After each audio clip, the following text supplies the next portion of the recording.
Hey, ladies and gentlemen, this is Carmine Sabia for Explain America, and Senator and Senate Minority Leader Charles Schumer, he's made a massive mistake, and now his own job is in jeopardy. Before we get started, please make sure you like, comment, share, and subscribe. Those little things really help us out, and they help our channel continue to grow. As the pain of this government shutdown caused by Charles Schumer and his fear for his job, his fear of being primaried by Alexandria Ocasio-Cortez draws to day 3, and as Americans start to feel the pain of the Schumer shutdown, it's becoming increasingly apparent that this puts Mr. Schumer in a very bad position. See, he thought he needed his far left so much that he needed to pull this off that he forgot about the middle that actually gets him elected in New York. And those people, they're hurting. And now you have other Democrats and Democrat commentators coming out and saying this is going to fall on Schumer. This is going to fall on the Democrats. And that is going to put him in a position, probably, if he blows this, of losing his job as minority leader to start, and probably losing a primary to Alexandria Ocasio-Cortez anyway. See, he sold all of you out. He sold the country out. He sold out everything he's ever said he believed in, because he was afraid of a bartender from the Bronx.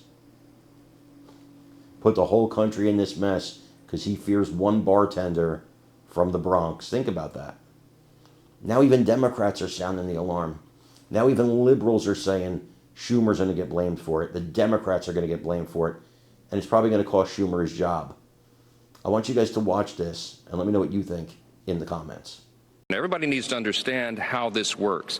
When Congress decides to turn off the lights, to shut the government down, it shifts the authority to the executive branch. That's how the process works. The person who has decided to put the White House in that situation is Chuck Schumer, who leads the Democrats, the 44 who keep voting to keep the government from opening up. They're voting to shut it down. So what happens in that situation? Whoever is the president, whoever is sitting in the White House, and their staffs at the Office of Management and Budget are given an unenviable task. It's a regretful situation.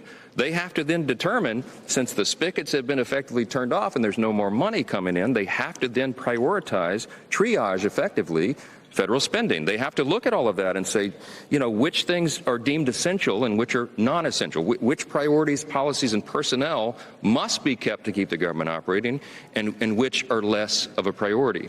So whomever is sitting in the White House gets to then apply their lenses of review. We happen to have a Republican, a conservative administration. We're very grateful for that. We're limited government conservatives. We think the government's too big. We think the federal government is too big. It does too many things, and it does almost nothing well. And so it serves the taxpayers to send less of their hard-earned money to Washington and keep more in their pockets. That's what we're advancing through the One Big Beautiful Bill and all the legislative priorities that we achieve. But see, sometimes Democrats, not sometimes, all the time, Democrats don't agree with that because they love big government. I mean, listen to them. They want the government to control every aspect of your lives, and they need all of your hard-earned dollars to do that. In fact, they'd like to take them all. That's what the socialists are arguing for. That's what the Marxists believe. We believe the opposite. So here's this situation. Here's the president, the current occupant of the White House, that's been given this opportunity by Chuck Schumer. And he's a limited government conservative. He's looking at that and saying, gee, this is inefficient. This is ineffective. And we'd never get Democrat votes to limit that because they never vote to limit government, ever. It's against their religion. But he has that opportunity now to say this is a program that would serve the American people if it were not funded, because government would be more efficient and effective, and that serves everyone. So they're going to make those decisions.